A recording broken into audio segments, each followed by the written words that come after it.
사랑하는 새벽나라 친구들 반갑습니다. 여러분과 함께 말씀을 나눌 신대종 전도사입니다. 우리는 살아가면서 크고 작은 어려움들과 두려움에 빠지는 순간들을 경험합니다. 이럴 때 여러분은 어떻게 대처하나요? 아마 가장 익숙한 지난날의 경험을 떠올려 보거나 가장 의지가 되는 사람을 찾곤 합니다. 그러나 이러한 방법들은 일시적일 뿐 근본적으로 해결할 수 없다는 것이죠. 우리 어려움을 아시고 피할 길을 예비하시며 두려움을 소망으로 바꾸시는 하나님을 의지하기를 바랍니다. 오늘 본문 말씀 속에서도 두려움에 빠졌던 이삭을 구하시는 하나님의 은혜를 발견하게 됩니다. 오늘 말씀의 제목은 덮으시는 하나님입니다. 오늘의 말씀은 창세기 26장 1절에서 11절입니다. 아브라함 때 들었던 흉년이 다시 그 땅에 찾아들었습니다. 그래서 이삭은 그랄에 있는 블레셋 왕 아비멜렉에게 찾아갔습니다. 그때 여호와께서 이삭에게 나타나셔서 말씀하셨습니다. 이집트로 내려가지 말고 내가 내게 일러주는 땅에서 살아라. 이 땅에서 계속 살면 내가 너와 함께하겠고 내게 복을 주겠다. 너와 내 자손에게 내가 이 모든 땅을 줄 것이고 내가 내 아버지 아브라함에게 맹세한 것을 이루어 주겠다. 내가 내 자손을 하늘의 별같이 많게 할 것이며 이 모든 땅을 내 자손들에게 줄 것이니 땅의 모든 나라들이 내 자손들로 인해 복을 받을 것이다. 아브라함이 내 말에 순종하고 내 명령과 내 계명과 내 율례와 내 법을 다 지켰기 때문이다. 그래서 이삭은 그랄에 그대로 머물렀습니다. 그곳 사람들이 이삭에게 그의 아내에 대해 물었습니다. 이삭이 말했습니다. 그녀는 제 여동생입니다. 이삭은 리브가가 너무 아름다워서 그녀 때문에 이곳 사람들이 나를 죽일지도 모른다라고 생각해 리브가를 제 아내입니다 라고 말하기를 두려워했습니다. 이삭이 그랄에서 오랫동안 지냈습니다. 어느 날 블레셋 왕 아비멜렉이 창밖을 내다보다 이삭이 자기 아내 리브가를 껴안고 있는 것을 보았습니다. 아비멜렉이 이삭을 불러 말했습니다. 이 사람이 내 아내가 분명한데 어째서 너는 그녀는 제 여동생입니다 라고 했느냐? 이삭이 대답했습니다. 그녀 때문에 제가 죽게 될까 봐 그랬습니다. 아비멜렉이 말했습니다. 내가 어쩌려고 우리에게 이렇게 말했느냐? 백성 가운데 누군가가 내 아내와 같이 누웠더라면 어떻게 할 뻔했느냐?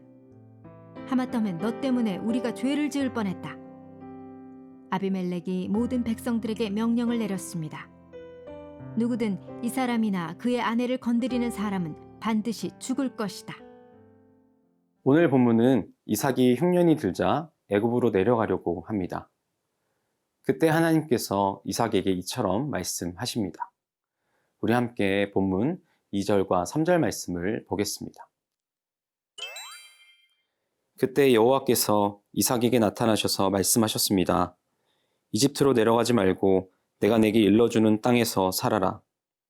이 땅에서 계속 살면 내가 너와 함께 하겠고 내게 복을 주겠다.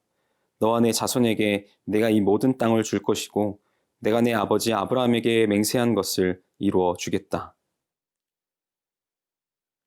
이삭의 아버지 아브라함은 흉년이 들었을 때 애굽으로 내려갔었는데 이삭도 아버지 아브라함과 같이 흉년이 들자 애굽으로 내려가려 했죠.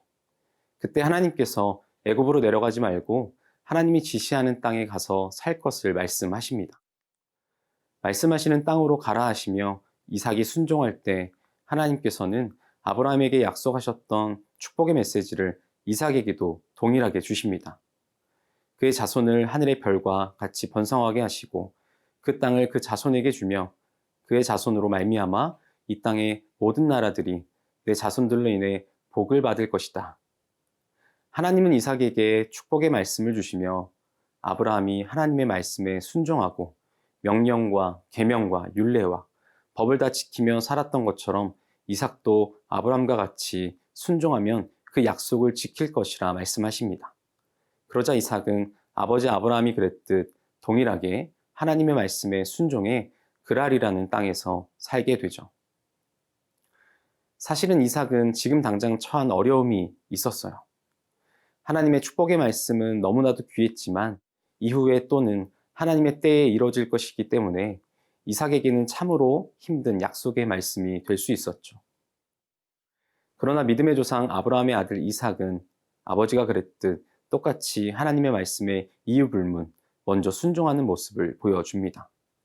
무엇보다 중요한 것은 하나님께서 이삭과 함께 하겠다 말씀하시는 것이죠. 하나님께서 순종하는 자에게 하나님은 내가 너와 함께 하시겠다 말씀하십니다. 그로 말미암아 온전한 믿음의 사람으로 세워질 것이고 더 나아가 하나님께서 약속하신 축복이 우리의 삶을 통해 나타나게 될 것입니다. 사랑하는 새벽나라 친구 여러분, 이삭의 모습을 보며 하나님의 말씀에 순종했지만 현실에서 일어나는 어려움과 고난을 볼 수 있어요.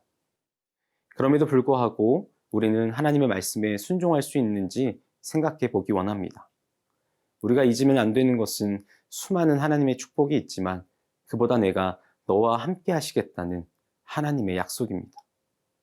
이삭과 함께 하시며 인도하셨던 하나님이 오늘 우리의 삶 가운데 함께 하시며 순종의 삶을 살기를 원하십니다. 함께 하신 하나님을 통해 어떤 고난의 순간이 있을지라도 순종함으로 나아가는 믿음의 자녀가 되기를 소망합니다.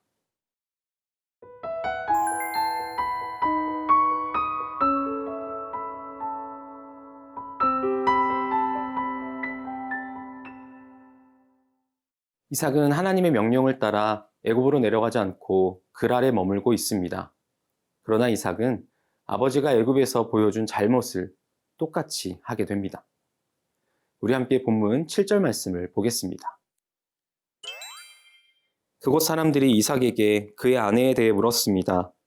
이삭이 말했습니다. 그녀는 제 여동생입니다. 이삭은 리브가가 너무 아름다워서 그녀 때문에 이곳 사람들이 나를 죽일지도 모른다라고 생각해 리브가를 제 아내입니다 라고 말하기를 두려워했습니다. 이삭은 자신의 아내인 리브가가 아름답기 때문에 그곳 사람들이 자신을 죽일 것을 두려워하여 아내를 여동생이라고 거짓말을 합니다.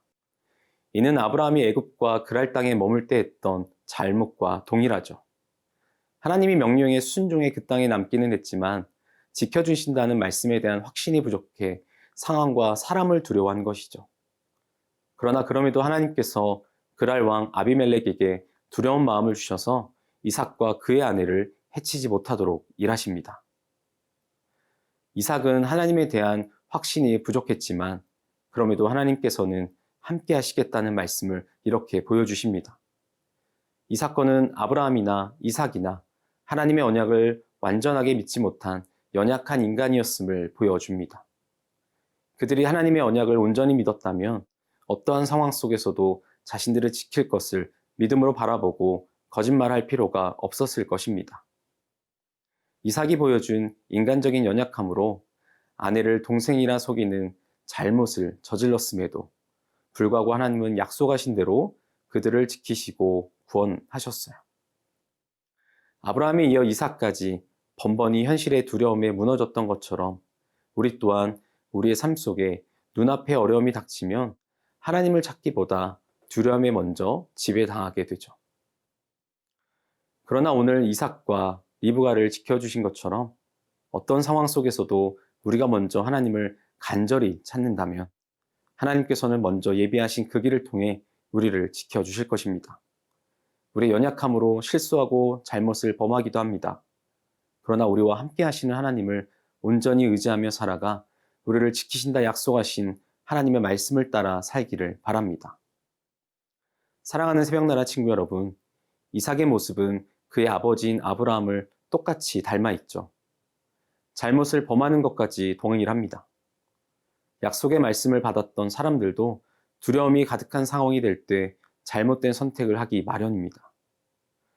우리도 같은 연약한 사람임을 기억하며 우리의 어떤 상황 속에서도 함께 하시겠다 말씀하시는 하나님을 온전히 의지하는 우리의 삶이 되어 그 어떤 두려운 상황 속에서도 소망으로 바꾸어 주실 것임을 기억하는 하루가 되기를 바랍니다. 사랑의 하나님, 어떤 어렵고 두려운 상황이 있을지라도 함께 하시는 하나님, 지키시는 하나님을 신뢰하는 온전한 믿음의 사람이 되게 하여 주옵소서. 우리의 두려움을 소망으로 바꾸시는 하나님을 의지하는 삶이 되게 하여 주옵소서. 감사합니다. 예수님의 이름으로 기도합니다. 아멘.